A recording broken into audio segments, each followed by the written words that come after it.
What was the impact of Frederic Bastiat on the study of economics? Join Richard Ebeling and me in this week's Libertarian Angle as we examine that question.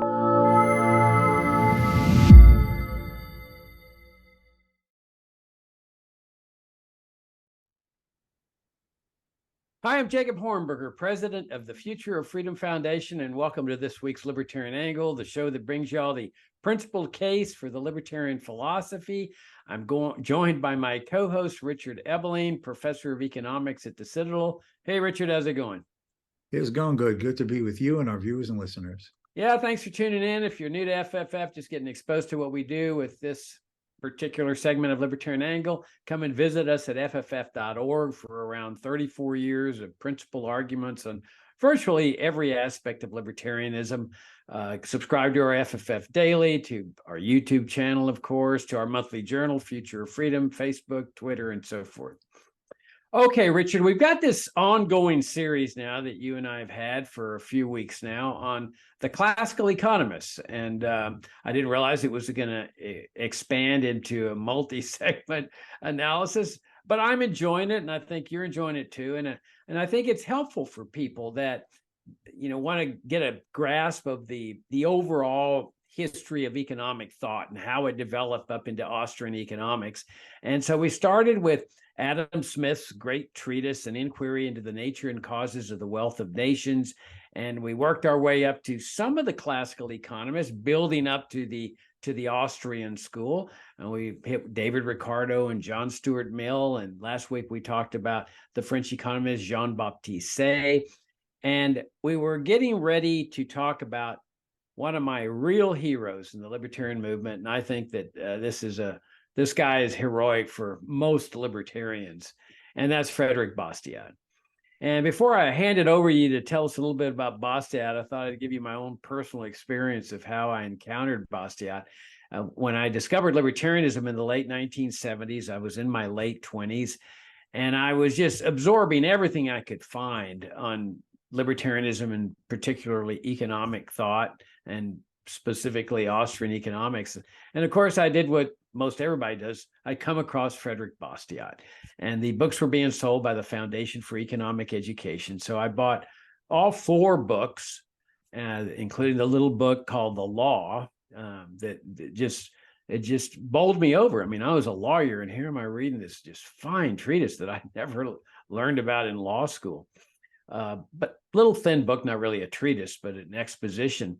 But I was so enthralled with this guy, Bastiat. His writing was just so pointed and so sarcastic in a way. And I mean, it's so clarifying on things like free trade and protectionism that at the time I didn't know how to cook. And so I would find cheap places to eat. And I just have this distinct memory of going to Pizza Hut in my hometown of Laredo, Texas, every night and just sitting there, ordering my pizza and sitting there for hours reading Frederic Bastiat.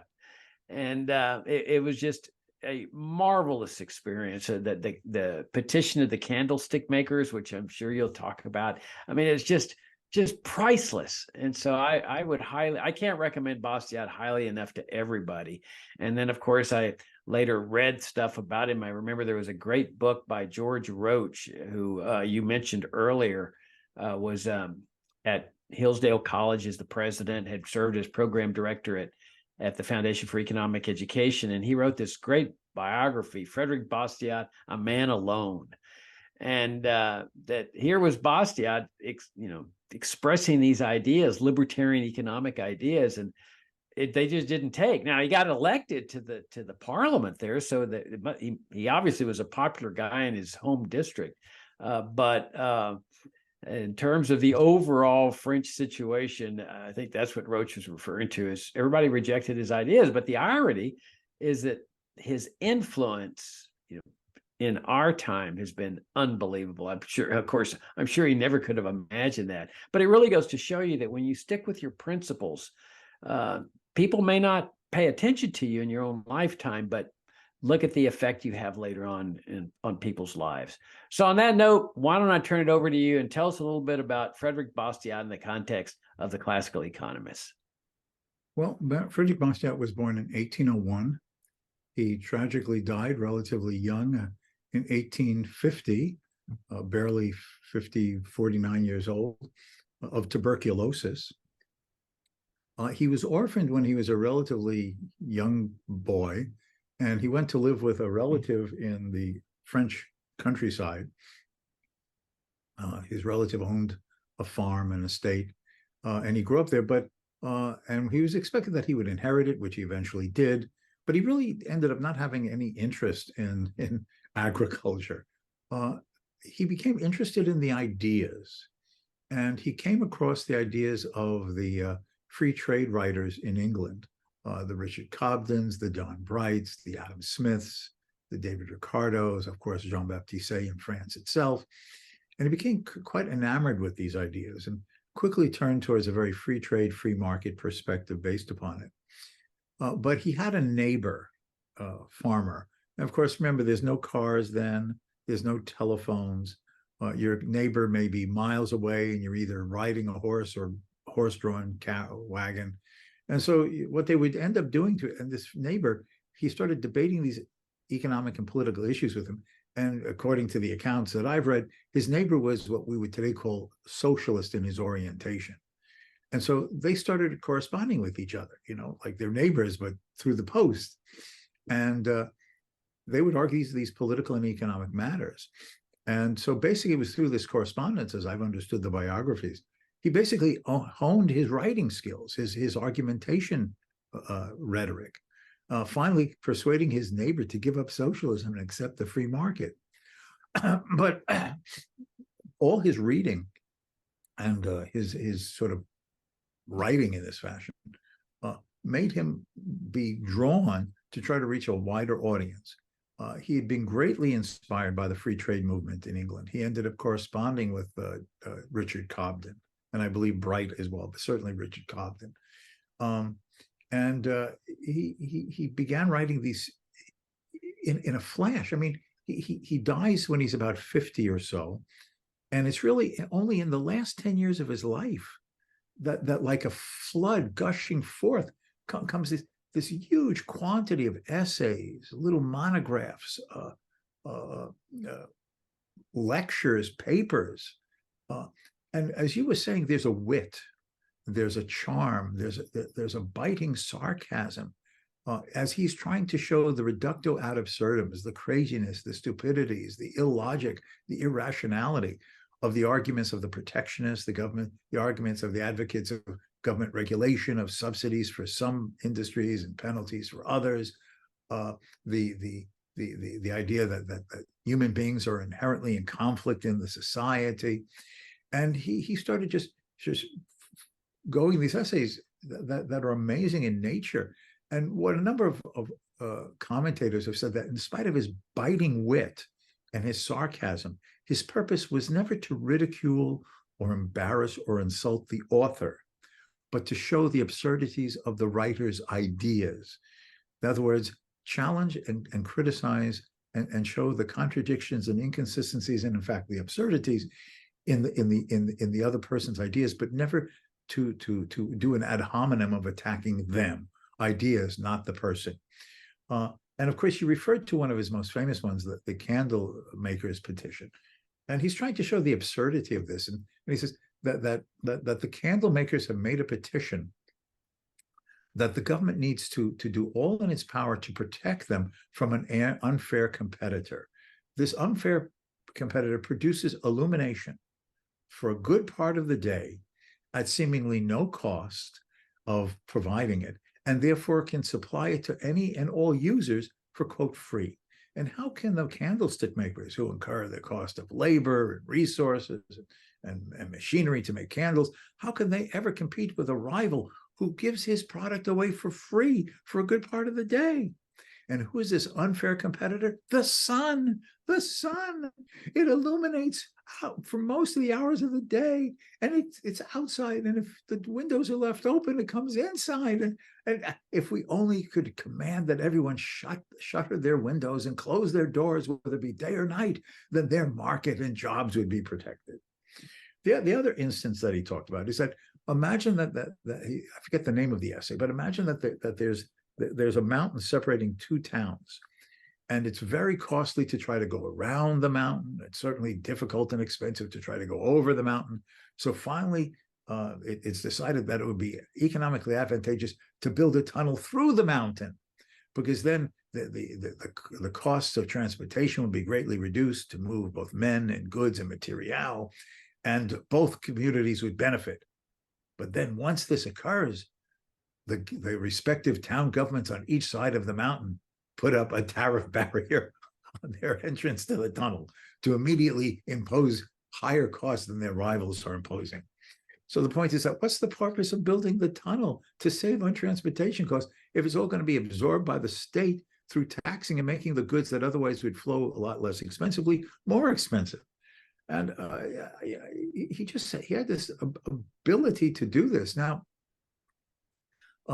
in his last years, he actually wrote a full book, which I gather he finished just before his demise, called Economic Harmonies. Now, it does carry some of the shortcomings of the classical economist in terms of a form of a labor theory of value, but that is inconsequential in the context of explaining the mutual gains from trade, the benefits of specialization and division of labor, the cooperative harmony of men competing not in violence, but who can produce better and less expensive to improve the conditions of their fellow men as the means of bettering themselves. And again, through the chapters, not only showing the logic of regional, national, and then international trade in this way, but debunking again many of the attempts to justify protectionism, socialism, interventionism, regulation, and so on. But what I want to do for the remainder of my comments about him, if I may, Jacob, is to focus on two pieces, one of which is the one you referred to, the law. And then the other one is his classic and important essay, What is Seen and What is Not Seen. First of all, the law is meant to lay down the fundamental principles of what a free society should be and could be. He says, what is the purpose of the law? Well, the law is meant to secure people in their rights and liberties. Following John Locke, he believes that individuals are inherently born with certain inalienable rights to their life, liberty, honestly acquired property, freedom of association, either both given by God, he, like Locke, drew upon a theological premise of men come into existence through a higher force, or like Locke saying, our reason alone could explain the reasonableness, the justifiableness, the justice of recognizing an individual having rights. And Bastiat says, if you don't accept the idea that an individual has a right to his own life and the fruits of his own labor, then on what basis could you ever make a case against someone who attempted to aggress against you? Someone is attacking you physically, threatening your life, and certainly, if not to take your life, to steal that which is honestly yours. And you say, but it's mine by right. It's just, it belongs to me. You shouldn't kill me. I have a right to my life. And if you don't believe that individuals inherently, each and every individual has a right to their life and liberty and property, then on what basis could you appeal to the aggressor not to kill you, if not his own sense of justice and rightness? Now, of course, men cannot be always trusted to act on what is just and right. So like Locke, he says, that is why men form associations called government, not to oppress or violate the rights of men, but under rules and constitutions to see that the agents of government are there to protect the citizenry from the aggressions of others and to allow all other human activities to be based on personal choice and freedom of association. But he says that unfortunately, sometimes the law can be perverted. And when the law is perverted, it is used not to protect everybody's rights, but to violate some rights to benefit others. And he says, how can you tell that the law has been perverted, is being used for an act of injustice rather than justice? And he makes it clear that when saying that you can tell the difference when the government does something as the representatives of some fractions of the population, when the government does something that no one person could do on their own without acting unjust. Let me give an example of this as I try to tell my students when I explain this. I said, let's suppose that I go up to one of the students, I say, let's say he's Bob. And I said, Bob, let us suppose that I decided that I had a right to part of the income or wealth in your wallet. And since you wouldn't give it to me at my request, I proceed to either threaten or use force to acquire it from you. Would you consider that moral or ethical? And I look around and I say, I think all of us would just inherently realize that this is, it's his wallet. I said, well, let us suppose I say, Bob seems like a pretty strong guy, he works out. Maybe he'll be able to resist my attack on him to get his wallet. It might even injure me. So I'm going to turn to Bob, Sam there, and I'm going to hire Sam to do the dirty work for me. Does that make it any just because I've hired Sam to do the dirty work of stealing from Bob instead of doing it myself? No. And I'm an accomplice both before, during, and after the fact, because I've hired him to do it. So, well, let's suppose it's 3 people or 4 people or 10 people or 100 people or 1,000,000 people. Does it make any right for us to gang up on little Bob here and to plunder him? No. And then I say, well, what if all of us minus Bob in the class decide to form an association we call government, and we take a vote, and we say, should all of us together as a huge majority decide that Bob has too much and all of us have too little, and therefore we're all going to hire Sam over here, and we're going to give him a title called sheriff, and then we're going to tell Sam the sheriff to go and take from Bob, and we voted that Bob has to give it up, or we're just going to take it anyway. Does that make it any more right? And eventually you get most of the students, if not all, to think that just because you change the name from a mob to government does not make it any more right just because of numbers, as opposed to the justice of what belongs to an individual. Bastiat hammers away at this, and says that, so therefore there's basically 3 types of human relationships and roles of government in the law. One in which the few plunder the many, that's monarchy. The many plunder the few, that's sort of unbridled majoritarian democracy, or a system in which no one plunders anybody, in which the law just protects each one's rights and violates none of them. And that is the basis of it. And then why do people undertake this legalized plunder? And he basically says that it's either from greed or basically misplaced notions of philanthropy. The greed is that I just want what he has, and he won't give it to me either as a gift or through trade. So I'm going to use the state to get it from him. Just greed and thirst for what someone else has, just because you want it. And the other one is misplaced charity or philanthropy, the belief that using government to do good. Wouldn't it be useful if government did medical research? Wouldn't it be good if government provided a charity for those who are in need?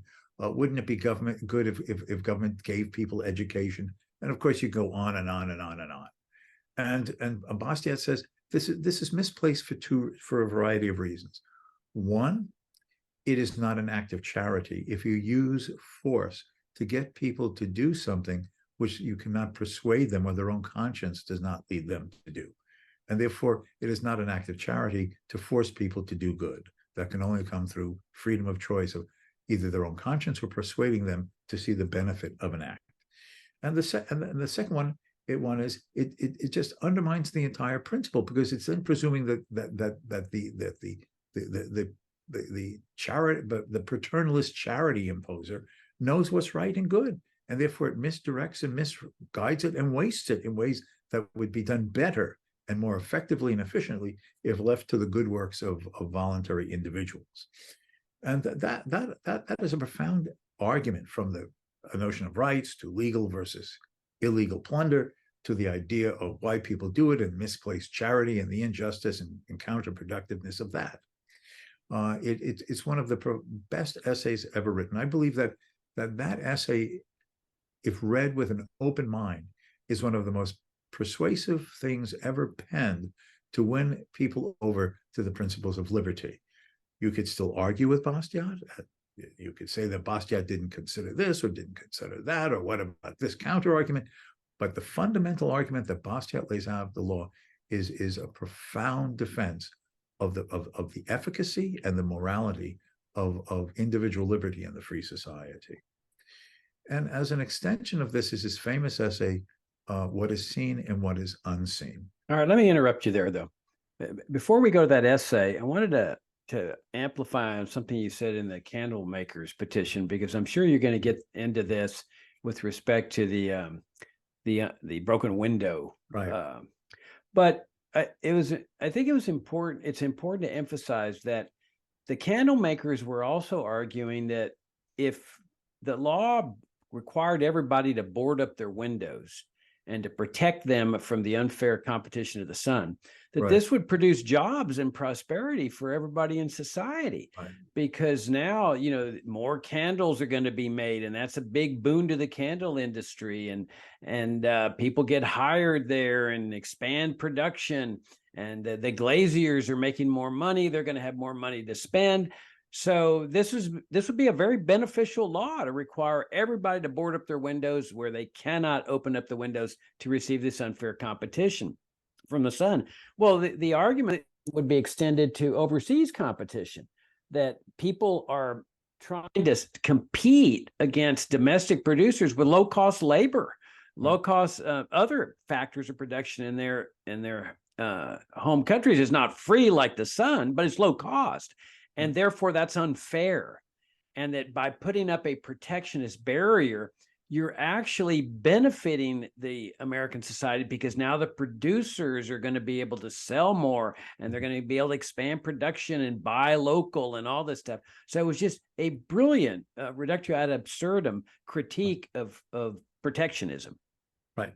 Because the premise is this: let's suppose that domestically, the best that a domestic producer can do is to produce a desired product for $10. And there's a foreign competitor in terms of the same qualities and desired features and characteristics can produce that product for $5. Now, it is true, if there's free trade and the consumers view the farm product as of the same quality but offered at half the price, it would be attractive for them to buy the foreign good. And you, in Bastiat's point, the candlestick makers, as you were saying, would say, but look, he's coming in and selling his product for half the price that we can. We're going to lose all this business. What happens to our employees? What happens to our invested capital? All this. Well, the response to this is that, yes, what will happen now is that the domestic consumer can buy the farm product for $5 instead of the domestic version for $10.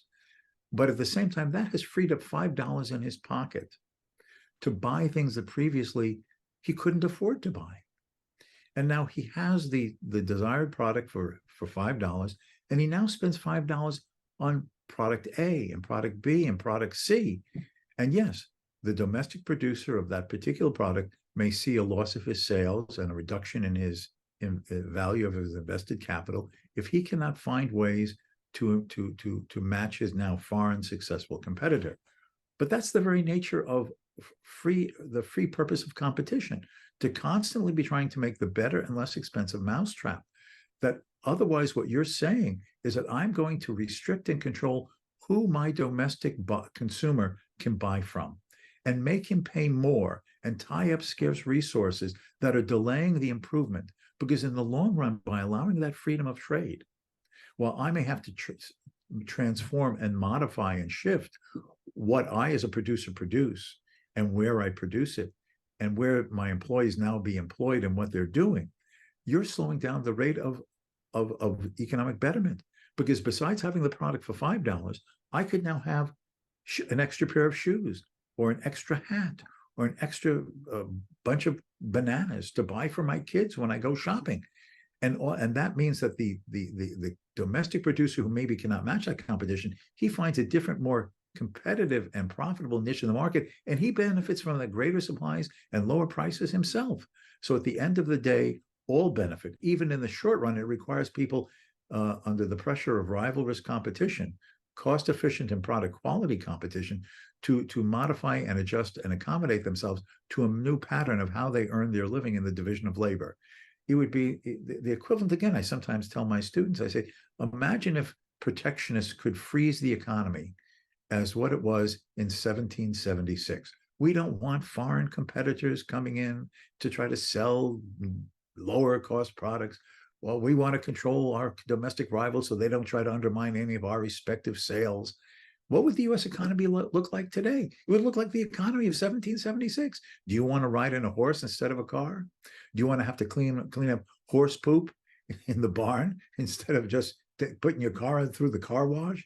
Do you want to not have refrigeration and air conditioning and central heating, or the qualities and varieties of the clothes, or the amenities that you take for granted? All of that has required people through peaceful market relationships and the nudgings of competition to adapt and adjust to how their neighbors may be able to do something better or cheaper. But at the end of the day, even the person who's nudged out or reduced in a particular corner of the market, he and his family will do far better by allowing the market to work than trying to keep people frozen in a position of a lowered standard of living and a more primitive form of technology. Okay, that's great. And you know, we're almost out of time, so I don't think we ought to start on the broken window fallacy or what is seen and unseen, same concept, until next time, so we can devote the adequate amount of time that subject really does deserve. But let me just wrap this segment up by saying that notice how relevant Bastiat is today, when you've got all the arguments for trade wars and protectionism and so forth. And that's why everybody should read Bastiat, if for no other reason, just this idea of free trade, that I think he's one of the greatest exponents of free trade that's ever lived. And that, like, how relevant he is to today's controversies. Yes.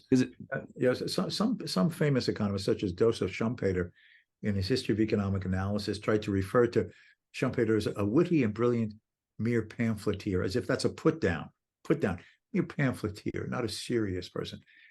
The insightfulness, the cogency of the logic, the clarity of reasoning, the brilliance of the argumentation makes Frederic Bastiat not a mere pamphleteer, but one of the most insightful and best economists of the 19th century.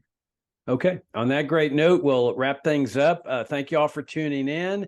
And Richard, I greatly enjoyed the conversation as always, and I look forward to talking to you next week when we continue our discussion of Frederic Bastiat. Until next time.